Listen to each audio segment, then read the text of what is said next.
President Ferdinand Marcos Jr. assured on Friday, June 14, that the government is now taking steps to help Filipino seafarers aboard MV Tudor. MV Tudor suffered missile and drone attacks by Houthi rebels in the Red Sea and the Gulf of Aden on Wednesday, June 2. PBBM said the Philippine government is now coordinating with the UK maritime trade operations.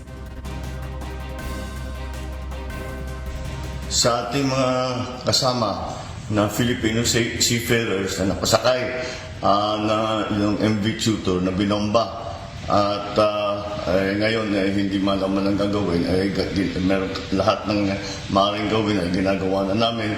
Nagko-coordinate kami sa UK Maritime Trade Operations at naghahanap kami ng paraan para madala kayo muna sa Djibouti.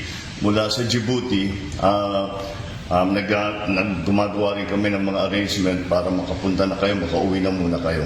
Kaya patuloy ang aming paghanap ng tulong sa ating mga kaibigan para madala na kayo sa Djibouti.